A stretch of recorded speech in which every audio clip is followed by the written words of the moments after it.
ताज hotel वाला तो और भयंकर है। मतलब वहां वो ताज होटल में कोई 5-7 आतंकवादी है जिन्होंने पूरी होटल को हाईजैक कर रखा है और एक एक कमरे में अपनी लोकेशन लेके बैठे हुए हैं। इधर सरकार ने एनएसजी के कमांडो उतारे, बाहर खड़े हैं अपने पत्रकार। अब पहुंच चुके हैं एनएसजी के कमांडो, अब जल्दी ही कर लिया जाएगा वापस होटल पर कब्जा। ये टीवी पाकिस्तान में भी तो देख रहा है ना कोई।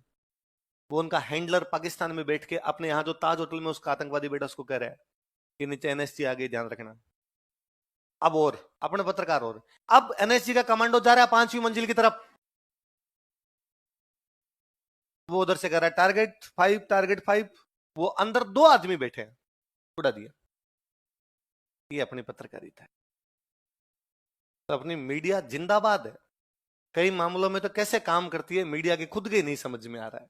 अपने ये मान लिया गया कि किसी के हाथ में बॉम्बू दे दिया जाए, बस इसकी पत्रकारिता। फिर किसी के मुंह में घुसेड़ दो, बता कैसा लग रहा है, कैसा लग रहा है यार, बुरा ही लग रहा है क्या, कैसा लग रहा है इसके अंदर।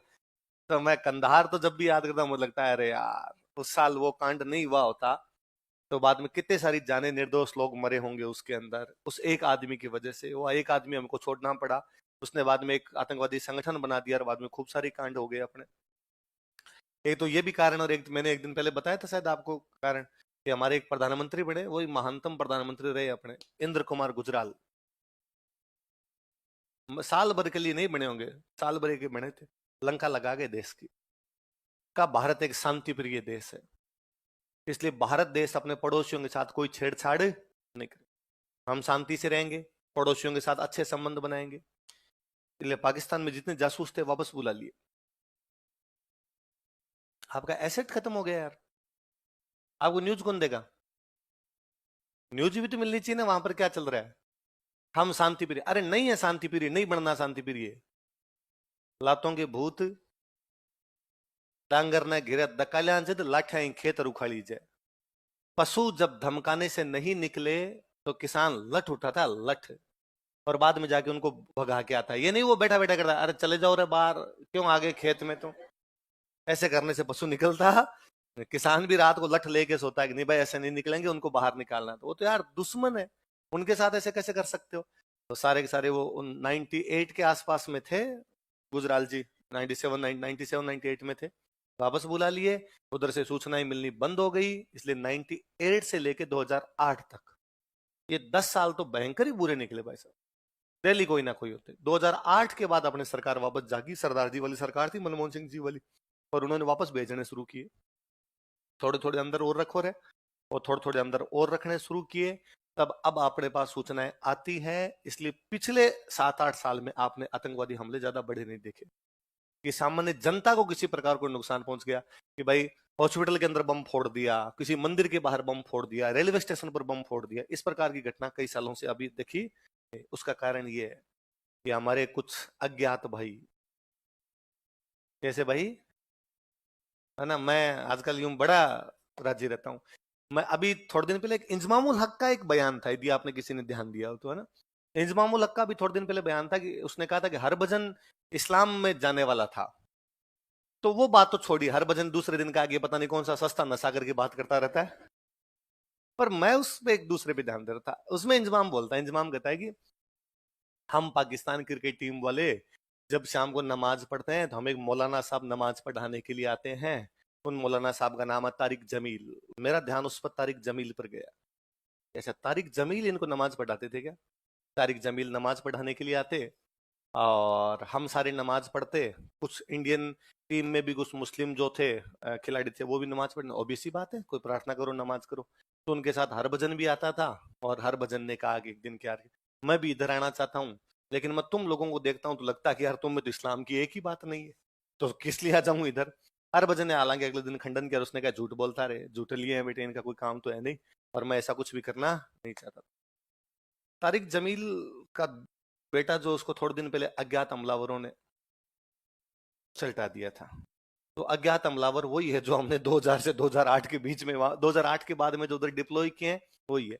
पिछले कुछ दिनों में कनाडा में, पाकिस्तान में, दोनों जगह हमारे कुछ भाई है जो अज्ञात हमलावर है। कराची में अज्ञात हमलावर ने फलान जी को उड़ाया, अज्ञात हमलावर का अभी तक पता? मैं बड़ा राजी होता हूँ। मैं उन हमारे अज्ञात हमलावरों को बहुत बहुत थैंक यू बोलता हूँ, क्योंकि वो है इसलिए हम रात को सुकून से सोते हैं। वो है इसलिए हम सुबह आराम से कोचिंग आ जाते हैं, शाम को आराम से चले जाते हैं। हमें डर नहीं लगता कि कब कोई गाड़ी के नीचे लगा जाएगा धम, इसके साथ ही उड़ जाएंगे अपने। कम से कम इतना यकीन है कि नहीं यार, यहाँ से ट्रेवल तो आराम से किया जा सकता है, इतना बड़ा भी नहीं होगा। अब डर नहीं लगता कि आप जिस बस में जिस ट्रेन में जा रहे हो उसके अंदर धमाका हो जाएगा, लगता है कि नहीं यार आराम से बैठे हमें। तो कंधार वाली एक बहुत बड़ी गलती है। कंधार वाला हाईजेक नहीं होता शायद हम खूब सारी और जाने बचा पाते। उस कंधार में उस समय हमला करने के लिए अपने जयपुर का कौन सा राजा गया था? मिर्जा राजा जय सिंह। कौन से बादशाह ने भेजा था? कंधार कहाँ पर है? कहाँ पर है? अफगानिस्तान। कंधार आप सबको याद रहना चाहिए। 99 के आसपास में आतंकवादियों ने हमारे भारत का एक हवाई जहाज हाईजैक कर लिया था, और उसको हाईजैक करके कहाँ लेके गए थे? कहाँ लेके गए थे? कंधार। उसके बदले में हमें 3 आतंकवादी छोड़ने पड़े थे। उनमें एक आतंकवादी था मसूद अजहर।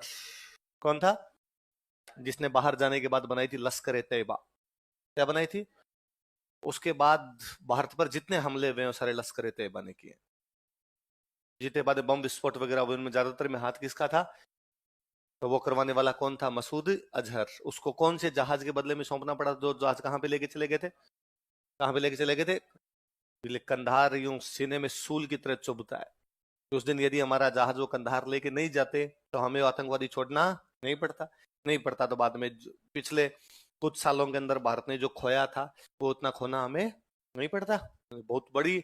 और मैंने एक दिन पहले ही हमने बात की थी कि बीच में 2000 से लेके 2008 तक तो हालत ये हो गई थी कि बंदा घर से बाहर जाता तब शाम को आराम से आएगा कि नहीं आएगा पता नहीं था।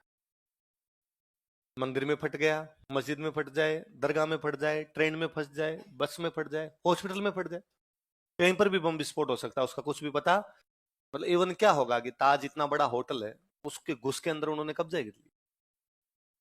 और ये जब हुआ था कंधार वाला हाईजेक हुआ था तो खूब सारे यात्री थे उसके अंदर, भाई पूरा हवाई जहाज ही था, खूब सारे यात्री थे। एक तो अपने भारतीय मीडिया बड़ी जोरदार चीज है जी। उधर कंधार में हाईजेक हुआ है, यात्री हैं उसके अंदर, सरकार बातचीत कर रही है आतंकवादियों से। आतंकवादी कह रहे हैं, वो खूब सारे लोग मांग रहे थे, 100 एक लोग अपने यहाँ पे उनके थे, वो कह रहे थे इन 100 के 100 को छोड़ो। सरकार करी नहीं छोड़ेंगे, तो वो कह रहे हैं नहीं छोड़ोगे तो जितनी टाइम लगेगा उतने में एक गिलास भेज रहे हैं, यात्रियों को मारेंगे हम। सरकार और दबाव बना रही है कि नहीं 100 नहीं 50, 50 नहीं 20, 20 नहीं 10, ऐसा कुछ उनके बीच चल रहा है। इधर मीडिया अपने चली गई भाई यात्रियों के घर पे। ऑब्वियस सी बात है, यदि सामान्य कोई परिवार है और उनके परिवार का कोई बंदा आतंकवादियों के कब्जे में है तो वो बंदा क्या कहेगा? भाई मुझे तो मेरा भाई ला के दो, मुझे तो मेरा बेटा ला के दो, सरकार क्या काम कर रही है, सरकार निकम्मी है, यही कहेगा। आपको कैसा लग रहा है आपका भाई आतंकवादियों के पास है? बुरा ही लगेगा यार। डांस तो कौन करेगा? क्या कहना चाहेंगे सरकार से? अगला कहेगा सरकार निकम्मी है, सरकार हमारे भाइयों को बचा नहीं सकती, ऐसी सरकार को रहने का कोई भी हक नहीं है। और जब टीवी पर हम ऐसी खबर सुनते हैं तो हमें भी लगता है कि हाँ यार देखो इस परिवार की कितनी दुर्गति हो रही है, और सरकार साथ नहीं दे रही। सरकार ही फाइनली थी दबाव में आई कि फिर उनसे वैसा ही समझौता करना पड़ा कि चलो 3 तो हम छोड़ रहे हैं, इनको दे दो। यदि मीडिया थोड़ा पॉजिटिव रोल प्ले कर देती, इस प्रकार की खबरें ना दिखाई जाती, तो शायद सरकार थोड़ा और प्रेशर बनाने में कामयाब रहती। कई बार अपनी मीडिया ऐसे कांड कर जाती इसकी हद नहीं। 99 का कारगिल वॉर, बरखा दत्त एक नाम सुना हो कभी आपने ना? बरखा दत्त जो एक रिपोर्टर है, वो कश्मीर चली गई, और तब सबने, आप तो रहे नहीं होंगे, मेरे को याद है कारगिल वॉर, मेरे को याद आता है मैं 6-7 में था, पर मुझे खूब अच्छे से याद है कारगिल वॉर एकदम। तो कारगिल वॉर के टाइम अखबार आते, अखबारों में यूं डेली वैसी खबरें आती, भाई इतने जवान शहीद हो गए, इतने हो गए। तो बरखा दत्त वहां रिपोर्टिंग करनी चले गए। उस समय सब यूं तारीफ ही कर रहे थे कि ये होती है पत्रकारिता, गोलियों के बीच में जाकर कर रही है पत्रकारिता। खबरें क्या छापी? खबरें वैसी कि मैं आज इस चोटी पर हूं, यहां पर केवल 3 जवान है। क्या इस प्रकार से होगी देश की सुरक्षा? तो ये पाकिस्तान वालों को तो पता चल रहा है ना कौन सी चोटी पे कितने जवान है। खत्म हो रहे हैं यहां पर हथियार। क्या कर रही है सरकार? तुम पाकिस्तान वालों को भी तो बता रहे हो ना कि कहां पर नहीं है। सबसे बड़ी बात, इस चीज के लिए उसको पुरस्कार और मिला। इसे कहते हैं पत्रकारिता। ऐसे इतना ही करवाए भगवान।